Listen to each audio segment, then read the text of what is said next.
At the end of the turn, we're going to advance the marker to 2 for the cycle. Alright. Once that is done, now we're going to restart. Okay, we're going to start from the top. We're going to clear off any, if there's multiple players, we would clear off all of our actions. I'm just going to do that for myself because you really don't have any actions sitting out there for the other guys to clear all those off. So, we do not do cabinet cards, right? So we don't have to worry about that. But the next thing is we start over again with the crisis phase. Alright. Now, just I want to tell you this. If you have, with the crisis phase, when we do this, if we have multiple, more than one type of crisis is revealed and a specialist card matches, so you know, we have a card that we have multiple crises, but we only have one specialist, then the lowest crisis card, and remember in the top right hand corner, is canceled out. So if you had one that was had like a 2 and the other one had a 13 in the top right corner and they were both the same crisis, then the specialist would cancel out the 2 and that would leave the 13. Okay.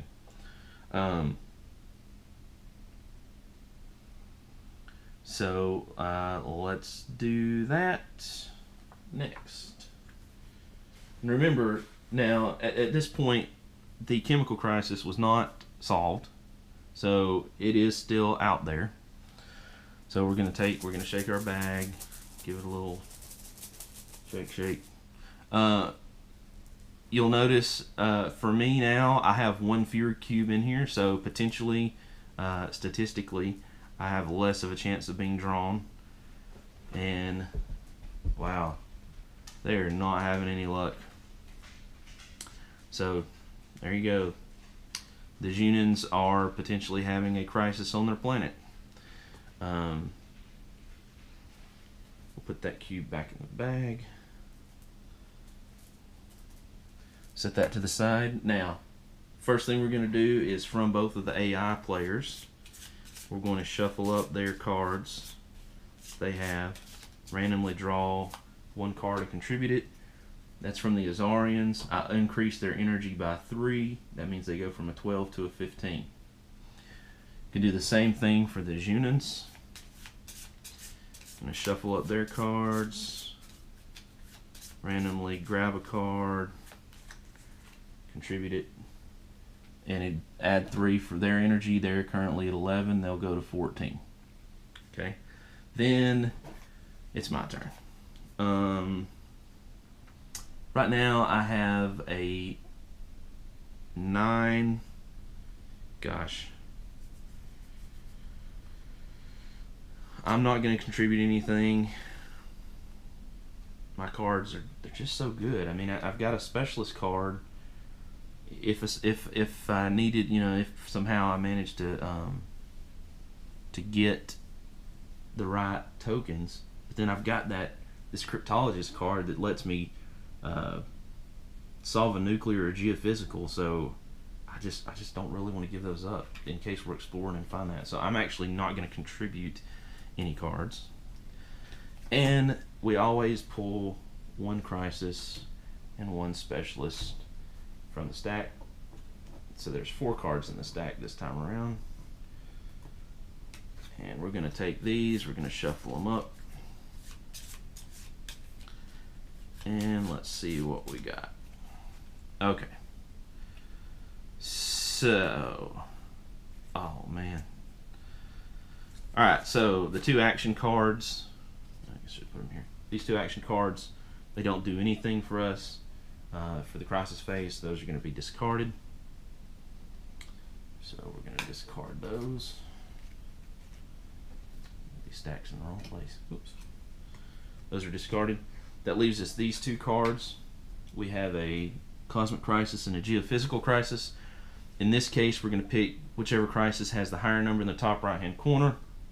That's going to be the cosmic crisis. Now, I wish these numbers were reversed because this geophysical crisis, if you remember, my action card would have let me solve that crisis for free without having to take an action from one of my 4 main actions that I get, and without having to have any tokens or anything. So that really sucks, but it is what it is. So we're going to discard that. We're going to Proton Storm. A solar proton storm is causing a significant radiation hazard to command ships traveling to and from the planet as helium ions penetrate its magnetic field. So the planet that it's referring to, and this was kind of messed me up to begin with. The planet that it's referring to is Juno, okay, because that's who the crisis is happening on. So all command ships on the planet or in an adjacent sector incur a damage to their shields. So we look at down here, right? So we're looking at the map. We're looking right here's Juno. On that tile, we have the Junon command ship. So shields are going to be damaged. They had a level 1 shields because remember, damage reduces the effectiveness of the effectiveness of the level, right? So in this case, a level 1 shield with 1 damage means he has 0 shields. In my case, my propulsion was a 1, was a 2. I have 1 damage, so now I only have effectively a propulsion of 1 until I repair that damage. So he takes damage to his shields. Then we look at all adjacent hexes. No command ships here. Fortunately, I had moved, or I would have taken a damage, but no damage there. Nothing there. You cannot go in this tile, by the way. You can go around it, but you can't go in it. And nobody's down here. So that's all that happens with that. As far as the effect of the card, however, we still pull a Cosmic Crisis token. We flip it to the back, and we see we have nanoprocessors. Alright, so that's going to drive that on the market from 2 to 3. And again, that goes and sits on Juno's homeworld. These guys are not having a good day. Okay, so that is the crisis phase over. Next, so here's what's going to happen. Next thing we do, we're going to remove all of the commodity tokens from the planets. So all these that we put out last time are going to come off. We'll pull those off now, put them in a stack. And then what's going to happen is when these come off, and I like to pull them all off at once and then just flip through them and do this next part. So I've got them in my little stack here. There's my stack. So what happens is I'm going to put these back into our commodity bag. This bag right here. And when I do that, I'm going to change the Ceti exchange market level. So these guys, actually, you know what? Let me move this over so you can see how this works. All right, hold on just a second.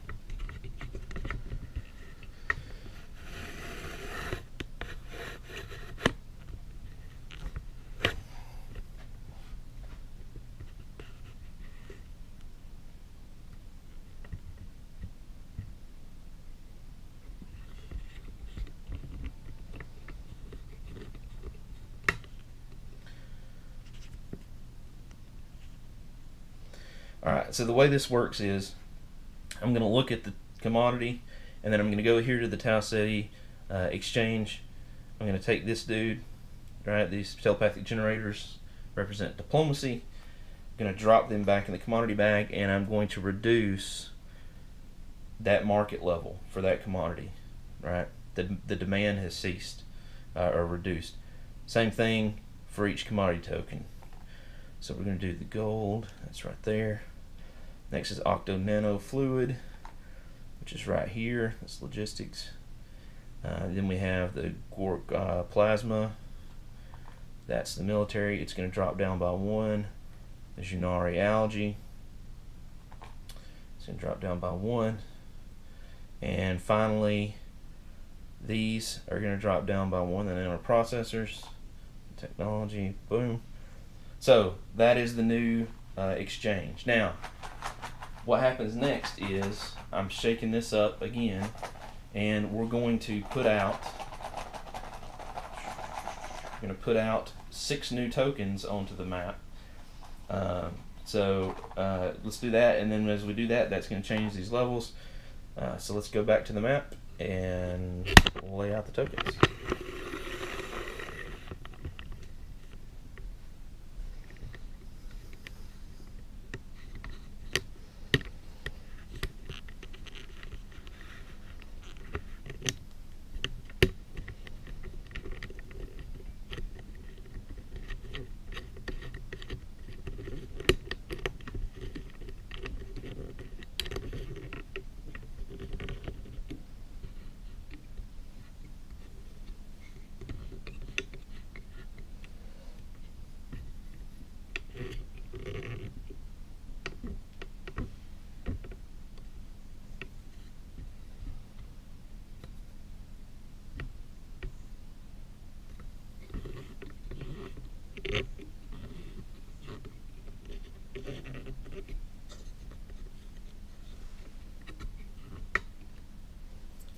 Alright, so we're back here at the map. We're going to pull 6 tokens and randomly drop them on the planets. So I just kind of pull them out, not looking at them, randomly drop them. Boom, boom. Now remember, this could affect potentially a commodity by 2. So, and oh, yep, there it is. So I feel like there's one more. All right. So those are out there. So first things first, we're going to change the Ceti exchange. So we got the technology that goes from 2 to 3. We've got gold that goes from 1 to 2. We have octo nano fluid that goes from 2 to 3. Junari algae that goes from 1 to 2. Plasma from 1 to 2. And telepathic generators, that's diplomacy, from 1 to 2. Okay. Now, again, remember, in a normal multiplayer game, since this is the second cycle, everybody would get 1 commodity of whatever's on their home planet. AI in the solo mode does not get that. So I look at my home planet, I have Junari algae. So I move one of my tokens and put it on the 1 space on my player map, and I'm good to go. So from this point, now that part of the turn action phase can really begin. I take my 4 actions, and then the solo mode, solo AI takes their actions, and we keep doing that. So let's do, and again, I want to make sure I show you kind of everything that you can do. So the first action I'm going to take is the repair action. Alright, because remember, I have my propulsion is damaged. That's going to cost me 1 energy. I'm going to go from 9 to 8. And so the way the repair action works is you're going to have to pay based on the damage, right, in your system. In this case, I have 1 damage in my system. And it actually makes a difference where you repair, okay? If you are on a planet, it only costs 1 per point that you repair. If you are in space, it costs you 2 points per system that you repair, right? So in this case, since I'm in space, to repair the the propulsion, it's going to cost me, because I have 1 point of damage, it's going to cost me 2 tau. So I'm going to go from 20 to 18, right? Then I'm going to remove, that crystal comes off. Now I have 2 propulsion. Okay. If I was on a planet, that would have just cost me 1, but since I'm not on a planet, that cost me 2. Or since I don't have another card that would otherwise change that, it cost me 2. Next action. Let's do.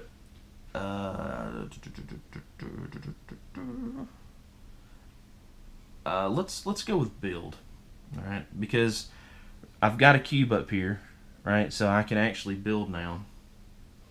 So I'm going to take the build action. The build action makes me move my material markers to the left. So now I'm going from 2 to 3.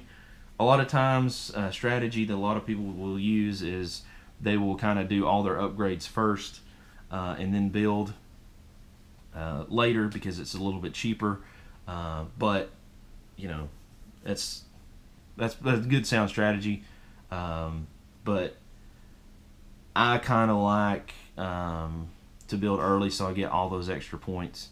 But you know, it means it's recruiting is going to cost me more, and it's going to cost me a little bit more to build when I do. So, but that's just a couple different strategies that you can use.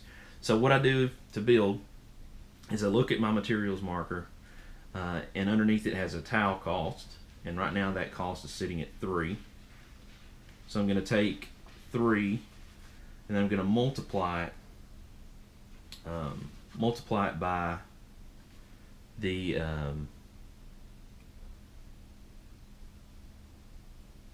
oh goodness, it's escaping me. Hold on a second. In my mind, I'm thinking of the AI, and I don't want to tell you wrong.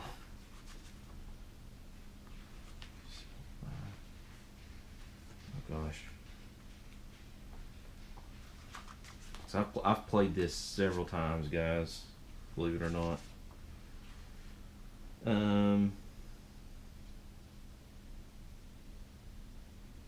Right. So you take 2 times the number below materials marker. So the number below my materials marker is 3. 2 times 3 is 6. So I'm going to go from 18 to 12. I take this cube is going to go to my home planet, and then I'm going to take one of my orbitals that I have sitting out there. I'm going to place it right here. Okay. So what that's done is 2 things. A, assuming that orbital is there at the end of the game, at the end of the 8 cycles, it's going to count for 3 points. Assuming that the cube is still on my home planet, at the end of the game, it's going to count for 1 point. If I can get one more cube, then at the beginning of the action phase, I'm going to start generating points that I can put in tower energy to kind of boost those up. But I've got to get to that point. So that's my second action. That was the build action. That's now, so my tile's at 12. My energy's at 8. Let's see. I probably should start working on commodities. So I'm actually going to take a buy or sell action. Sell buy action. This is my most expensive action at 3 energy. So I'm going to drop that 1, 2, 3. So I go from 8 to 5. Now, let's look at my cards right quick so we can remember what we got going on here. Alright, so here's the cards. Now remember the gold and the nanoprocessors. I just have to have 4, and that would satisfy the requirement for both cards. So right now, everything's 2 except for technology, the nanoprocessors, and the octo nanofluid. So the gold and the telepathic generators and the plasma are all the same. So what I'm going to do is I'm going to buy some gold, right? Because it's just at 2. I could wait for it to try to go to 1, but 2's pretty low. So currently I have none. So I'm gonna buy 4. So what I do is I look here, and then I look at the exchange. Currently, gold on the Ceti exchange is at 2. So I take 2, multiply it by 4, that's 8. So it's going to cost me 8 to buy 4 of those. I'm going to go from 12 to 4. That's a little bit scary. But, you know, I could have waited and it could be 3 or 4. So, that's my third action.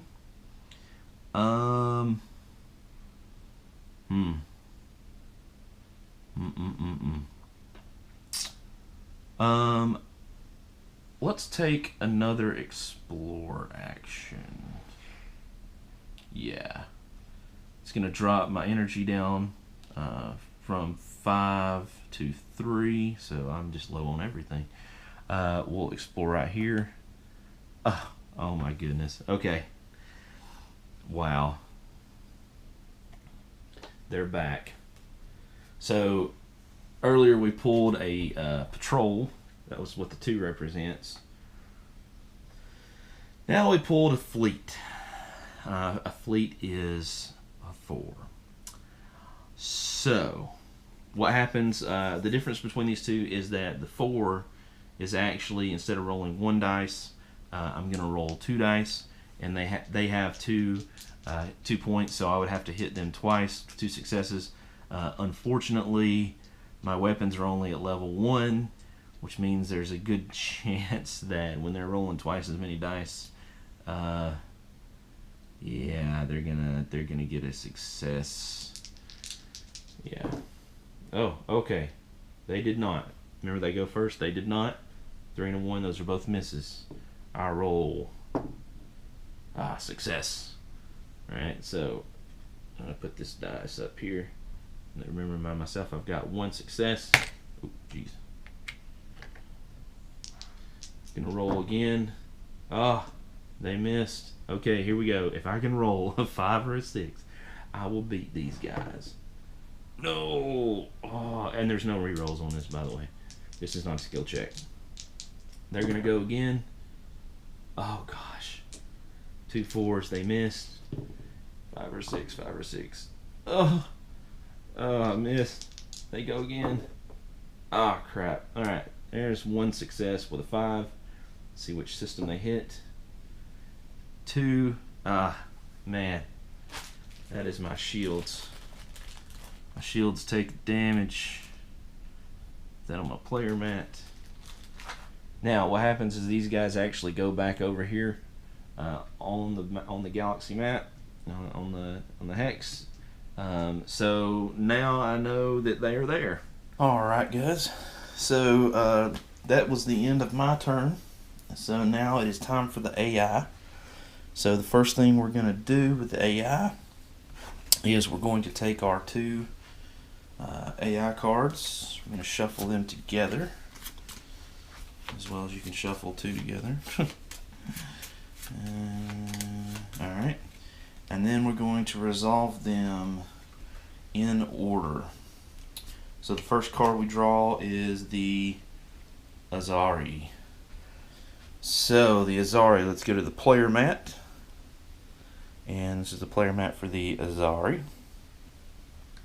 So what we're going to do next is we're going to look at my player mat, and we're going to see that on my player mat, the far right hand column is what I have used actions in. That was the explore, build, buy, sell. So 3 of the 4 are over there. So that is going to be the second column is what we're going to choose for the Azari and AI. Alright, so let's get our dice tray and let's roll it up. And let me just roll it. Alright, so what we rolled was a 6. 6 says, now I want to make this note because this is going to make a difference with the Junin. First thing I looked for is I said, okay, the Azarians don't have any damage and they have more than 4 power energy. I mean, so that's why we rolled. Otherwise, we'd have just done the 2 bottom actions, or at least one of the 2 bottom actions. But in this case, they don't have any damage, so we're doing number 6. Let me do it over here. It's probably easier. Just gonna set this right here for now. All right, so number 6. First thing that we do, they get -3 tau. Sweet. So that's going to take them from 8 to 5. Action done. Wish they were all that way. Okay, next action is the build action. Now remember, we've got these AI action cards here. The build action says move the materials marker, then replace one AI resource cube with the AI orbital. If no AI resource cubes are present, then don't take the build action. In this case, the Azarians, as you can see over here on the player mat, on the system, Ceti system map, do not have any cubes, so we will actually skip that action, like in that. Next action is upgrade. Okay, so how do we upgrade? First thing we do when we upgrade with the AI, I'm going to set this over here for now, guys. We're going to move the materials marker to the left, to the right. So that's what upgrade does. Remember, that's what a standard upgrade action does. That's going to cost them no energy. Alright, move these out of the way. It'll be a little bit confusing here. Alright, then it says roll a die to determine which system is upgraded and choose the highest power possible, then pay the cost. If the system is already upgraded, roll the die again until a different system is selected. So if we roll a 6, we have to re-roll. If we roll a 1 or a 3, that's not going to work either. Alright, so there's my roll. I rolled a 4. That is going to be propulsion. Now, the way that I interpret highest possible, okay, is I'm looking at propulsion. You look at the symbol there for propulsion. I look in the Ceti exchange, and that is 3. Okay, so that means whatever the level of the upgrade, remember from the previous upgrades, whatever the level of the upgrade is times the cost on the Ceti exchange is what we pay. So I'm going to interpret that as they would have to pay whatever it says, to pick the highest possible. They can't pay 4 times 3. Okay, so they can't even pay 2 times 3 because that would be 6 and they only have 5. So we're actually going to, in this case, skip that that action. Now, if it had been, say, shields. No, shields are the, well, yes, shields they could have upgraded to level 2. But since they rolled that, actually nothing happens. Nice.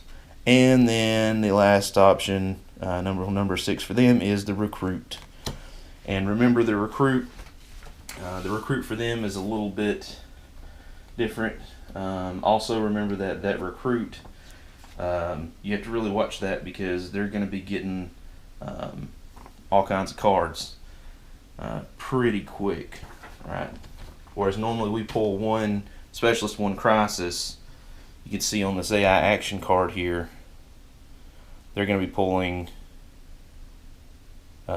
2 specialists and 1 crisis, paying the cost, of course, and then they're going to see if they can resolve any planetary crises. In this case, Azarians cannot because they don't have any tokens to be able to do that.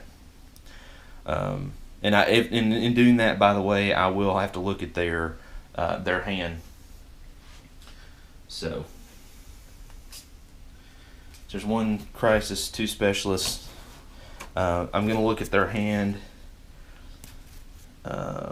because they may have an advanced card like I have that would let them do that. And doop-a-doo. And I don't see anything there. Alright, so that completes the Azarians' turn. So they are done, which means the next up are our buddies, the Zunin, who have serious issues on their home world. So let's get their player mat over here, and we'll be taking their turn.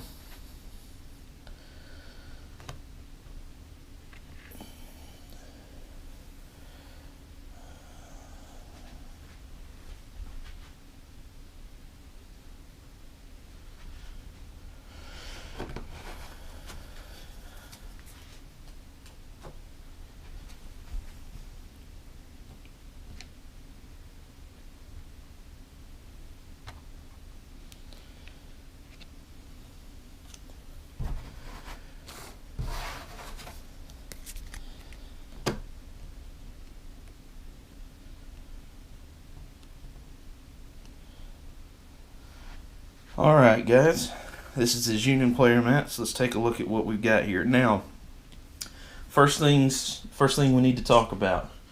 In this case, the Union have damage on a system.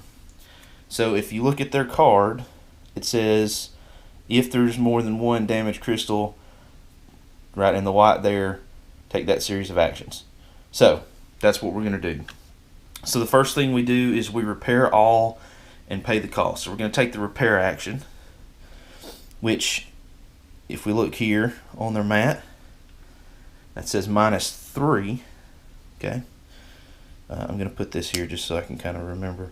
So we're going to reduce their energy by 3 from 14 to 11, and then we're going to repair. So the shields, I'm looking at the shields, I'm looking at that symbol on the Tau Ceti exchange. That symbol is 2, and there's 1 damage. So that is 2, because we're, let's see, are we in space? No, they're on their home world, so it's just 1. So it's 1 times 2, so that's just 2 Tau. So that will take them from 13 to 11. That damage goes away. Easy peasy. Next, we do the upgrade action. And these guys will probably be able to upgrade because you can see they actually have 11 there. So let's take the upgrade action. Again, we move the materials marker. Then we move the materials marker. Yep. Then we roll. So we're going to pull this over here. We're going to roll the die. I'll do it over here. A little bit easier to see maybe. It's 2, the system is 2, so that is their shields. So we're going to look at shields. Right, shields are, well, what we just repaired. We know the market level is 2. So we're going to take 2, and we're going to get the highest level shields we can. So we could potentially, if we've got level 4s, that would be 8. They could pay for it. So we're going to pull a level 4 shield if it's available, which I believe it is. Yep, the neutrino shield. Alright,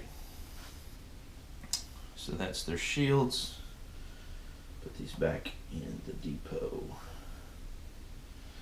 Alright, and it's going to cost them 8, so 11 minus 8 is 3, so that's going to move them to 3. Take that marker off. Alright, so that is their upgrade, and then they also do a recruit action. So that's going to be 1 crisis, 2 specialists, and again, at the end of their turn, they look to see if they can resolve any crises. And looking at their cards, no. Okay, so unfortunately for them, they actually do have a card they could discard to resolve a nuclear or geophysical crisis. Fortunately for us, no nuclear or geophysical crisis exists, so they actually cannot do anything. Alright, so that is their turn completed.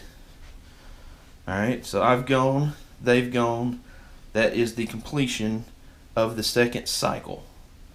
So next Next video, we're going to start the third cycle and see where that leads us. Thanks for watching, guys. This is the Board Game Roamer. Go get your game on, and we will see you next time.